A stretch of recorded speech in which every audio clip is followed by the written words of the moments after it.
Pasar Tanggamus di Lampung selalu ramai setiap pagi. Suara pedagang menawarkan dagangan, riuh tawar-menawar, dan aroma sayuran segar bercampur dengan bau tanah basah selepas hujan semalam. Namun di balik keramaian itu, ada bayang-bayang mencekam yang selalu menghantui para pedagang kecil. Mereka bukan takut kehilangan barang dagangan, melainkan takut pada sekelompok preman yang menguasai wilayah tersebut. Preman-preman itu bagaikan raja jalanan, dan pemimpinnya adalah Rizal Botak, seorang pria bertubuh besar, kepalanya licin mengkilap, dan tatapannya menusuk seperti ular yang siap menerkam. Setiap kali Rizal Botak dan anak buahnya muncul, suasana pasar mendadak berubah. Tawa pedagang meredup, kaki-kaki yang sibuk melangkah seketika melambat, dan suara riuh pasar berganti bisik-bisik ketakutan. Tak seorang pun berani menentang, sebab mereka tahu betul bagaimana brutalnya kelompok itu jika ada yang melawan. Banyak cerita beredar, bagaimana Rizal menghajar seorang pemuda hingga babak belur hanya karena menolak membayar uang keamanan. Cerita-cerita itu menjadi pengingat pahit bahwa di Pasar Tanggamus, hukum yang berlaku bukanlah hukum negara, melainkan hukum geng preman. Pagi itu, Rizal Botak berjalan di antara kios-kios dengan langkah berat namun penuh keangkuhan. Tangannya menepuk-nepuk kantong celana, sementara mulutnya terkulum senyum tipis penuh ejekan. Di belakangnya, beberapa anak buah mengikuti sambil menenteng rokok, sesekali meludah ke tanah. Orang-orang yang melihat hanya bisa menunduk, berpura-pura sibuk dengan dagangan masing-masing. Semua tahu, mata Rizal sedang mencari mangsa baru untuk dipalak. Matanya lalu berhenti pada seorang perempuan muda yang sedang menata sayuran di lapaknya. Wajahnya cantik, kulitnya bersih meski sedikit pucat, dan tatapannya teduh. Dialah Fitri, penjual sayur yang baru beberapa bulan terakhir mengisi pasar itu.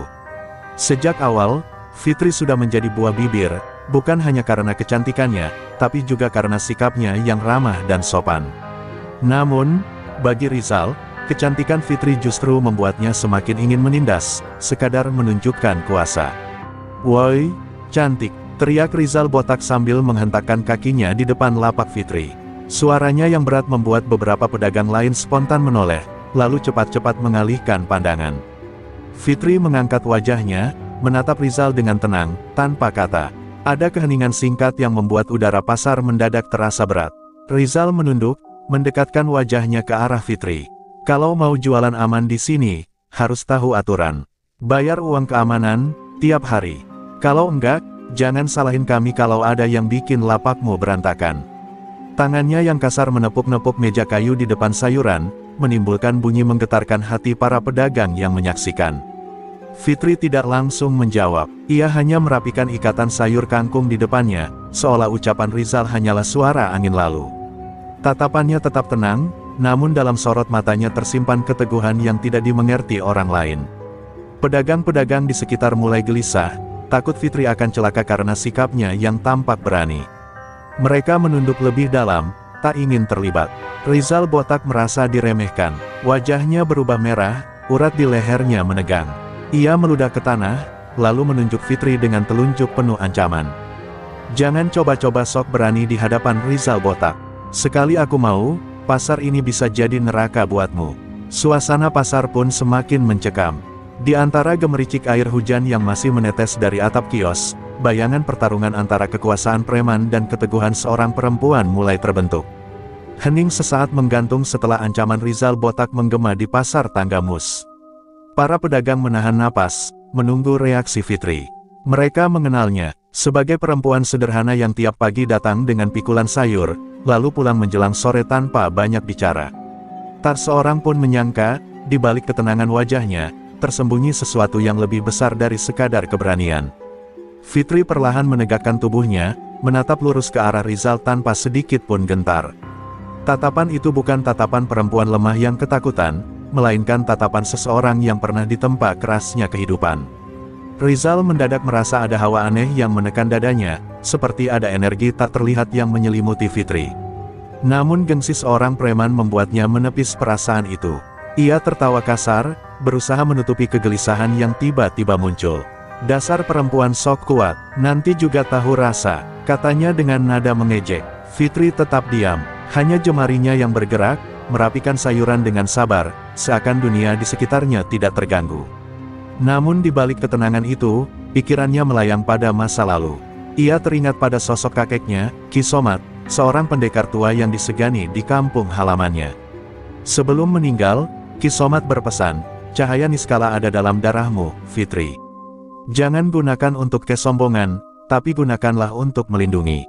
Pesan itu selalu terngiang, menjadi penuntun dalam setiap langkah hidupnya. Sejak kecil, Fitri ditempa dengan ilmu pernapasan, tenaga dalam, dan ajian kuno yang diwariskan turun-temurun. Namun, kakeknya selalu menekankan pengendalian diri di atas segalanya.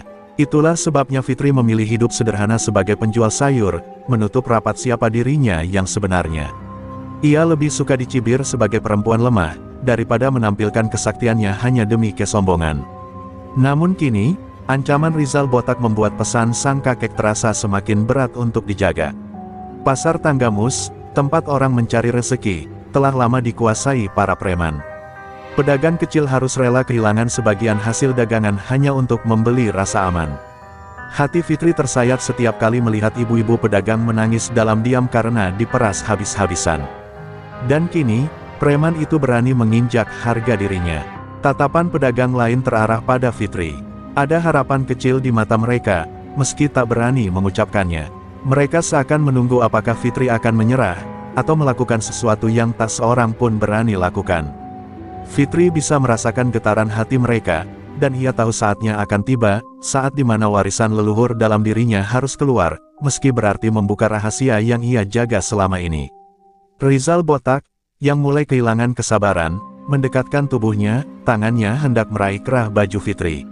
Anak buahnya tertawa riuh, yakin bahwa sebentar lagi mereka akan menyaksikan Fitri dipermalukan. Namun sesaat sebelum tangannya menyentuh, Fitri menatapnya dengan sorot mata yang membuat Rizal terhenti. Ada cahaya samar, dingin tapi tajam, seolah menembus jantungnya. Rizal mundur setapak, tanpa sadar. Pasar kembali hening, hanya terdengar gemericik air yang menetes dari atap seng kios. Pedagang-pedagang berbisik pelan, tak mengerti apa yang baru saja terjadi. Rizal menggertakkan gigi, berusaha mengusir rasa takut yang tiba-tiba menggelayuti hatinya. Ia tak tahu bahwa perempuan yang tampak sederhana di depannya bukanlah sembarang penjual sayur.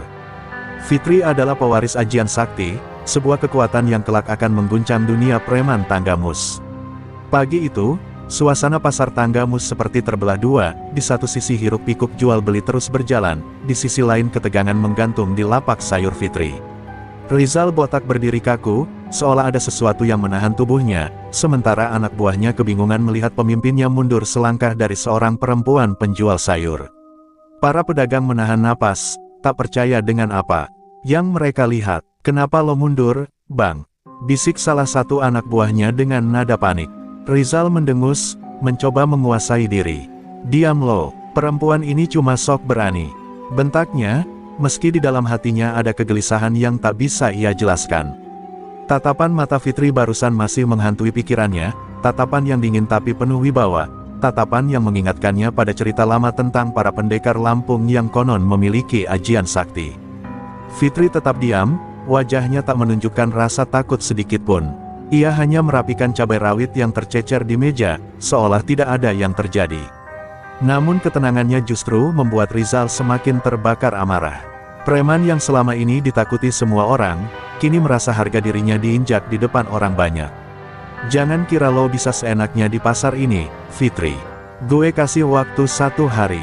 Besok lo harus setor, atau lapak lo gue hancurin," teriaknya dengan suara bergetar menahan malu. Anak buahnya ikut menimpali dengan tawa mengejek, berusaha mengembalikan wibawa pemimpinnya. Mereka menendang ember kosong di dekat situ, membuat pedagang lain ketakutan. Namun di balik ketakutan itu, ada secerca keberanian kecil yang tumbuh di hati para pedagang.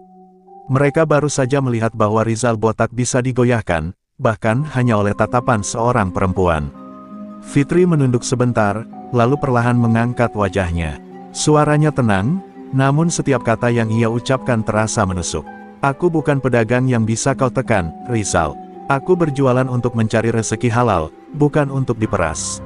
Kalau kau masih berani mengusik, jangan salahkan aku bila sesuatu terjadi." Kalimat itu terdengar sederhana, tapi aura yang menyertai membuat bulu kuduk orang-orang merinding. Pedagang-pedagang saling pandang, tak pernah ada yang berani berbicara seperti itu pada Rizal Botak. Anak buah Rizal langsung mendekat, hendak menyerang, tapi Rizal menahan dengan tangannya. Matanya menyipit, penuh amarah sekaligus penasaran. Ada sesuatu pada Fitri yang membuatnya tidak gegabah, seolah ia sedang berhadapan dengan sesuatu yang jauh lebih besar daripada sekadar seorang perempuan lemah. "Baiklah, Fitri," kata Rizal dengan suara rendah, namun penuh ancaman. "Besok gue datang lagi. Kita lihat apakah lo masih bisa bicara seperti itu." Setelah berkata demikian, Rizal berbalik, berjalan pergi bersama gerombolannya.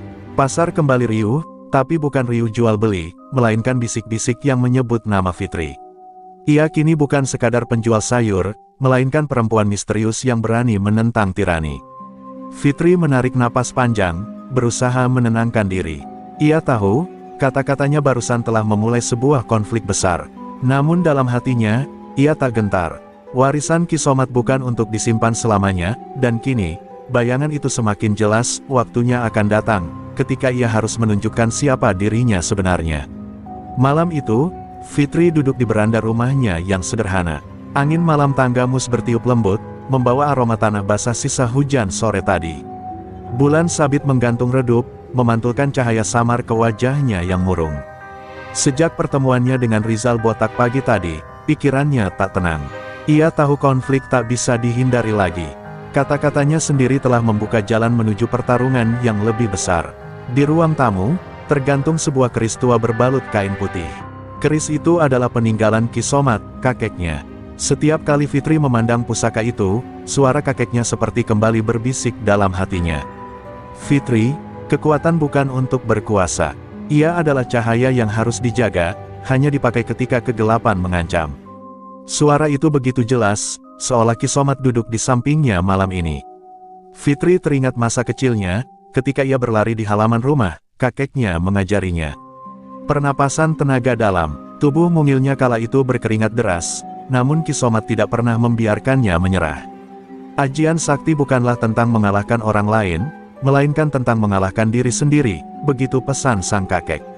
Fitri tumbuh dengan disiplin itu, sampai akhirnya ilmu warisan leluhur itu benar-benar mengalir dalam darahnya. Namun kini, ancaman nyata ada di depan mata.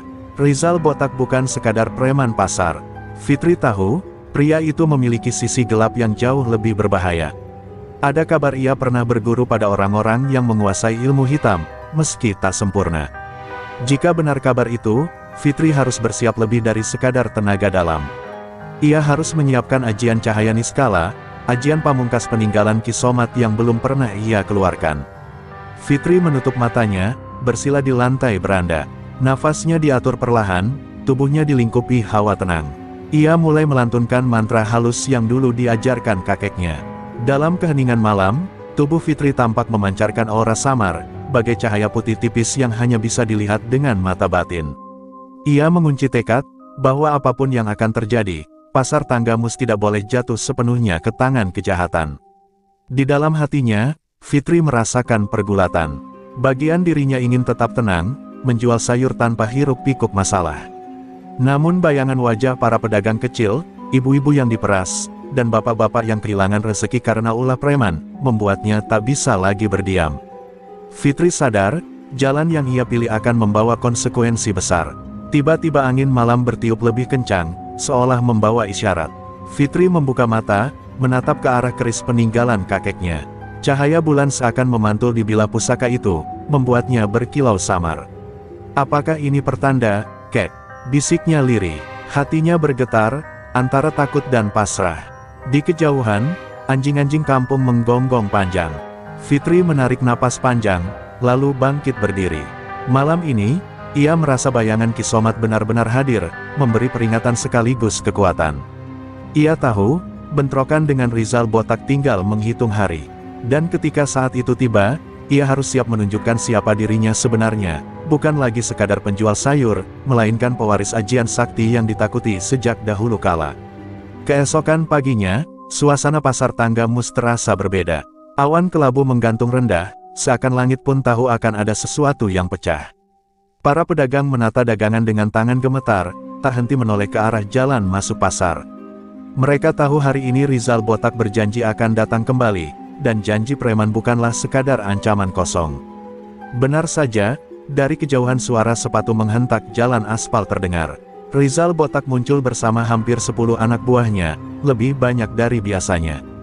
Wajahnya kelam, matanya merah menyala penuh amarah. Di tangannya ia menggenggam sebatang besi panjang, sementara anak buahnya menenteng balok kayu, rantai, bahkan botol kaca. Langkah mereka membuat orang-orang pasar menyingkir ketakutan, menyisakan lorong panjang menuju lapak Fitri. Fitri yang sedang menata tomat hanya mendongak sebentar. Wajahnya tetap tenang, meski di dalam hatinya ia tahu inilah ujian yang dititipkan kakeknya. Pedagang-pedagang lain menatapnya dengan cemas, sebagian sudah siap melarikan diri bila keributan benar-benar pecah. Namun Fitri berdiri tegak, menunggu datangnya badai tanpa bergeming sedikit pun. "Fitri," suara Rizal menggema, serak dan dipenuhi amarah. "Kemarin lo bikin gue malu di depan orang banyak. Sekarang, gue kasih pelajaran biar lo tahu siapa penguasa pasar ini." Ia menghentakkan batang besi ke tanah, menimbulkan suara dentuman keras. Anak buahnya bersorak, mengepung lapak Fitri sambil tertawa kasar. Suasana pasar berubah mencekam, seolah waktu berhenti berputar. Pedagang lain menutup mulut, menahan teriakan, sementara beberapa anak kecil bersembunyi di balik punggung ibu mereka. Fitri menatap Rizal dengan sorot mata yang sama seperti kemarin, tajam, dingin, tapi tak sedikit pun goyah. Tatapan itu justru membuat Rizal semakin membara. Harga dirinya sebagai preman terancam, dan satu-satunya cara baginya hanyalah dengan menaklukkan Fitri di hadapan semua orang. Rizal melangkah maju, batang besi terangkat tinggi, siap menghantam meja sayur Fitri. Beberapa pedagang berteriak histeris, yakin meja itu akan hancur berkeping-keping. Namun di saat genting itu, Fitri hanya menggerakkan satu tangannya, telapak terbuka menghadap ke depan. Angin berhembus kencang secara tiba-tiba, membuat besi yang diayunkan Rizal berhenti seolah menabrak dinding tak terlihat. Anak buah Rizal terkejut, beberapa mundur sambil bersumpah serapah. "Apa-apaan ini?" teriak salah satu dari mereka. Rizal sendiri merasakan tangannya kaku, tak bisa menggerakkan besi itu meski sudah mengerahkan seluruh tenaganya. Matanya melebar, keringat dingin mulai menetes di pelipisnya. Untuk pertama kalinya, ia merasakan ketakutan yang nyata, ketakutan terhadap sesuatu yang tak bisa dijelaskan dengan logika biasa. Fitri menarik napas dalam, lalu berkata dengan suara lantang namun tetap tenang, "Aku sudah bilang padamu, Rizal. Jangan usik aku, jangan usik orang-orang pasar ini. Jika kau terus memaksakan kehendakmu, hanya kehancuran yang akan kau dapat." Suaranya bergema di seluruh pasar, membuat semua orang terdiam. Kata-kata itu bukan sekadar peringatan, melainkan firasat dari sebuah kekuatan yang jauh melampaui dunia para preman. Suasana pasar Tangga Mus mendadak sunyi. Hanya suara napas orang-orang yang tertahan, bercampur dengan detak jantung mereka yang berdegup kencang. Batang besi di tangan Rizal botak masih terhenti di udara, seolah terikat oleh kekuatan gaib. Wajahnya memerah, urat-urat di lehernya menegang, namun sekuat apapun ia berusaha, besi itu tak kunjung bergerak. "Bang, ini gila, perempuan itu ada ilmunya," salah satu anak buah berbisik panik. Kata-kata itu membuat suasana semakin mencekam. Rizal menoleh sekilas, matanya penuh amarah sekaligus ketakutan. Ia tidak bisa menunjukkan kelemahan di depan orang-orang. Dengan teriakan keras, ia memaksa tubuhnya melompat maju, mencoba menghantam Fitri dengan bahu. Namun sebelum tubuhnya menyentuh, Fitri mengibaskan tangannya pelan. Seketika tubuh Rizal terpental jauh, menghantam gerobak kosong hingga hancur berantakan. Orang-orang menjerit kaget, sebagian mundur, sebagian lain menutup mulut tak percaya. Pemimpin preman pasar yang selama ini ditakuti, kini terhempas begitu saja oleh gerakan kecil seorang penjual sayur. Anak buah Rizal terdiam sesaat, lalu serentak maju menyerang. Ada yang mengayunkan balok, ada yang melompat dengan rantai, ada pula yang melempar botol kaca. Fitri menutup matanya sejenak, menarik napas panjang. Saat matanya terbuka kembali, cahaya samar keluar dari tubuhnya, bagaikan kabut putih yang bergerak mengikuti irama langkahnya. Satu demi satu serangan datang, namun tak satu pun menyentuh tubuh Fitri. Dengan gerakan luwes, ia menghindar, memutar, lalu menepuk dada salah satu preman. Tubuh preman itu jatuh terguling, wajahnya pucat seperti kehabisan tenaga. Rantai yang dilemparkan pun terhenti di udara, jatuh begitu saja tanpa daya. Botol kaca yang hampir mengenai Fitri pecah sendiri, seakan menabrak perisai tak terlihat. Ajian cahaya niskala, bisik seorang pedagang tua dengan mata terbelalak. Itu ajian warisan Ki Somat. Bisikan itu menyebar cepat, membuat pedagang lain saling pandang. Mereka baru menyadari siapa sebenarnya Fitri, bukan sekadar penjual sayur, melainkan pewaris ilmu sakti yang namanya pernah menggetarkan Lampung puluhan tahun lalu. Satu persatu anak buah Rizal tumbang, tersungkur tanpa mampu bangkit. Fitri tidak melukai mereka hingga parah, hanya melumpuhkan dengan tenaga dalam yang membuat tubuh mereka kehilangan kekuatan. Ia ingat pesan kakeknya, jangan gunakan kekuatan untuk membunuh, cukup untuk melindungi. Cahaya di tubuhnya semakin terang, membuat pasar yang tadi mencekam kini diterangi aura keadilan. Rizal, dengan tubuh goyah, bangkit sambil memegangi dadanya. Tatapannya penuh dendam, namun juga diliputi ketakutan. Ia berteriak parau, Fitri, gue nggak akan tinggal diam. Lo bakal nyesel udah berani ngelawan gue. Suaranya bergema, namun terdengar lebih seperti teriakan putus asa daripada ancaman. Dan di tengah tatapan semua orang, Fitri berdiri tegak, tubuhnya diselimuti cahaya samar, simbol bahwa ajian sakti yang diwarisinya telah bangkit. Pasar Tanggamus masih terhanyut dalam keheningan panjang. Orang-orang terpaku, menatap Fitri yang berdiri di tengah lingkaran preman yang bergelimpangan tak berdaya. Aura cahaya samar di tubuhnya perlahan memudar, namun wibawanya masih terasa kuat. Tidak ada lagi yang melihat Fitri hanya sebagai penjual sayur sederhana, semua orang kini sadar, ia adalah sosok yang jauh lebih besar dari yang pernah mereka bayangkan. Bisik-bisik mulai terdengar di antara kerumunan. Itu ajian warisan Ki Somat, gumam seorang lelaki tua dengan mata berbinar. Aku pernah dengar cerita itu, Ki Somat dulu jawara Tanggamus, penjaga kampung ini dari preman dan bajingan. Jadi benar, darahnya mengalir pada Fitri, ucapan itu cepat menyebar, menggetarkan hati para pedagang. Rasa takut mereka berganti dengan secercah harapan. Fitri menunduk, wajahnya sedikit murung. Ia tidak pernah ingin rahasianya terbongkar di depan umum. Kakeknya selalu berpesan agar ia hidup sederhana, tidak memamerkan kekuatan. Namun keadaan telah memaksanya. Maaf, Kek, bisiknya dalam hati. Aku tak bisa lagi bersembunyi. Mereka butuh perlindungan, air matanya hampir jatuh. Tapi ia segera menegakkan kepala, menutupi kelemahannya. Rizal botak, yang masih setengah terduduk dengan tubuh gemetar, menatap Fitri penuh benci. Baginya, kekalahan ini bukan sekadar luka di tubuh, melainkan penghinaan yang menusuk sampai ke hati. Preman yang selama ini menguasai pasar, kini dipermalukan oleh seorang perempuan yang dianggap remeh. Fitri, gue nggak akan berhenti sampai lo jatuh. Gue bakal cari cara buat ngalahin lo. Suaranya serak, tapi tekadnya jelas. Pedagang-pedagang mendekat, beberapa berani mengangkat kepala setelah sekian lama selalu menunduk. Mereka menatap Fitri dengan campuran kagum dan lega. Seorang ibu parubaya memberanikan diri berkata, Fitri, selama ini kami hanya bisa diam, diperas habis-habisan. Tapi hari ini, kau membuat kami percaya bahwa preman bisa dikalahkan. Suaranya bergetar, matanya berkaca-kaca. Fitri hanya mengangguk pelan. Ia tidak ingin disebut pahlawan, karena yang ia lakukan hanyalah menjalankan pesan leluhur. Namun sorot matanya menunjukkan ketegasan, ia tidak akan membiarkan kegelapan berkuasa lagi di pasar ini. Perlahan, Fitri mulai menerima bahwa rahasianya tak bisa disembunyikan lagi. Sejak hari ini, ia adalah benteng bagi orang-orang kecil. Sementara itu, Rizal menyeret kakinya pergi dengan penuh amarah. Anak buahnya yang masih sanggup berdiri mengikuti dari belakang, menunduk malu. Namun di balik tatapan matanya yang penuh dendam, tersimpan tekad bulat, ia akan mencari kekuatan baru untuk membalas kekalahannya. Fitri mungkin kuat, tapi Rizal tidak akan berhenti sampai menemukan cara untuk menjatuhkannya. Dan di saat pedagang bersorak lega, Fitri berdiri sendiri di lapaknya, menatap langit kelabu. Ia tahu ini baru permulaan. Rahasianya telah terungkap, dan musuh yang lebih besar pasti akan datang. Dalam hati kecilnya, ia berdoa agar memiliki cukup kekuatan bukan hanya untuk dirinya, tapi juga untuk menjaga mereka semua yang kini menaruh harapan padanya. Malam menyelimuti Tanggamus dengan pekat yang menyesakkan. Di sebuah gubuk tua di pinggiran kota, Rizal botak duduk dengan tubuh penuh lebam. Di hadapannya, cermin retak memantulkan wajahnya yang dipenuhi amarah. Kekalahan dari Fitri bukan hanya membuat tubuhnya sakit, tetapi juga menorehkan luka batin yang lebih dalam.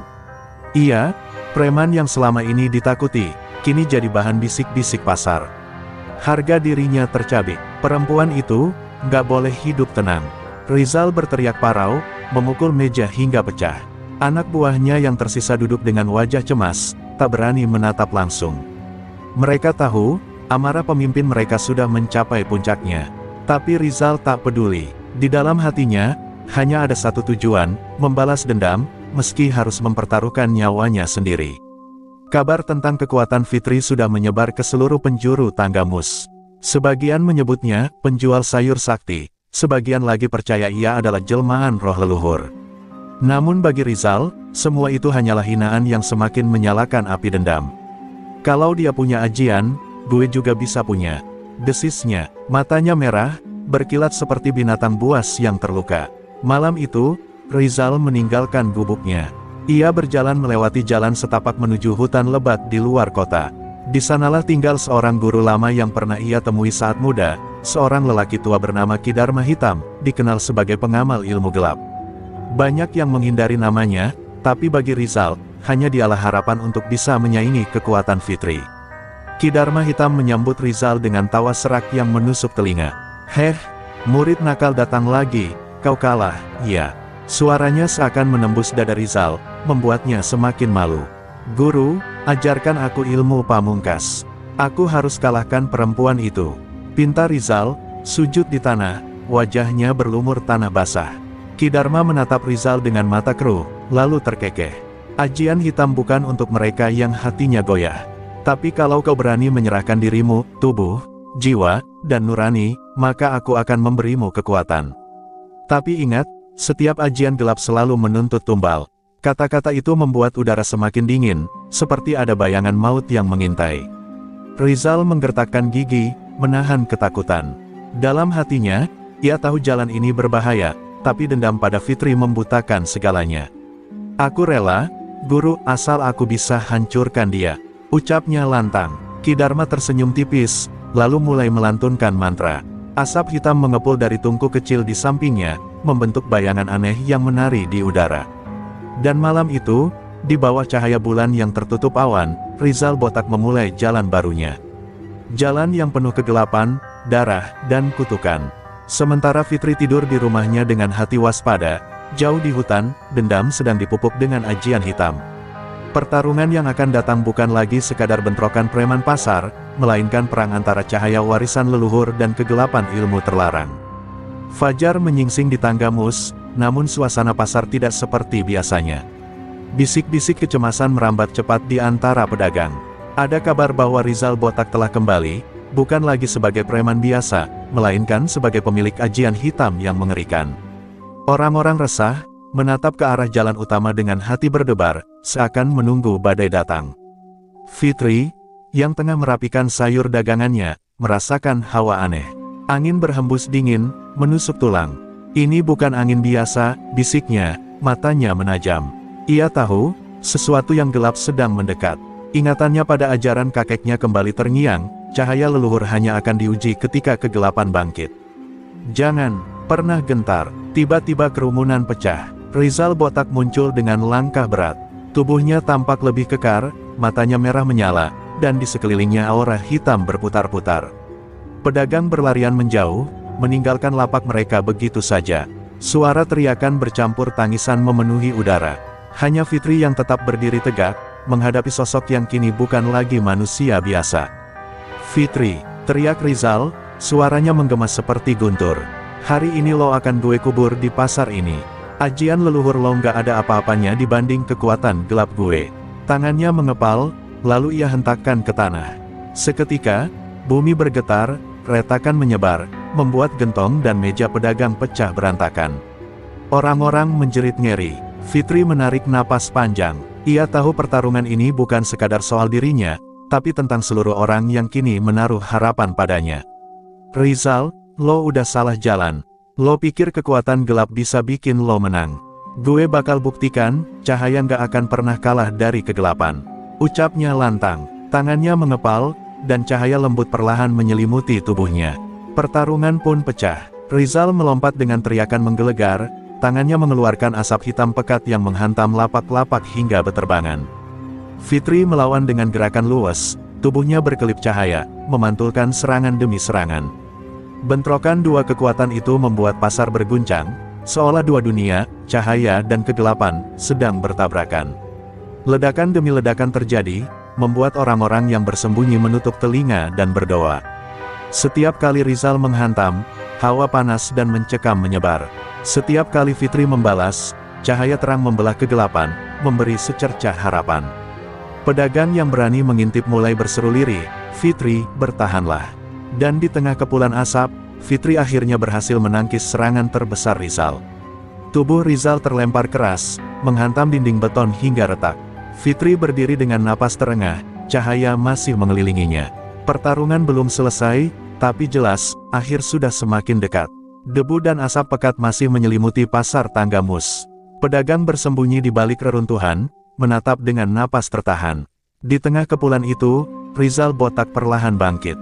Darah menetes dari sudut bibirnya, namun matanya masih merah menyala, dipenuhi dendam yang tak padam.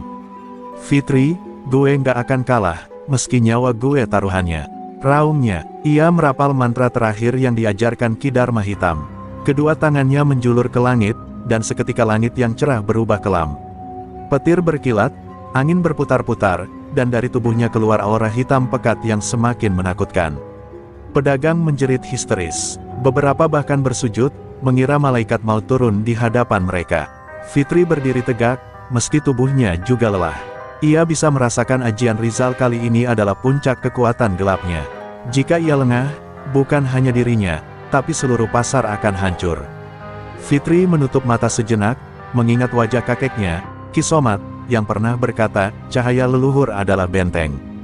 Jangan gunakan demi dirimu, gunakan demi mereka yang tak berdaya. Ketika Rizal melompat, membawa gelombang hitam raksasa yang menggelegar, Fitri membuka mata. Kedua tangannya dirapatkan di dada, lalu ia mengeluarkan pekikan keras, "Warisan leluhur, beri aku cahaya."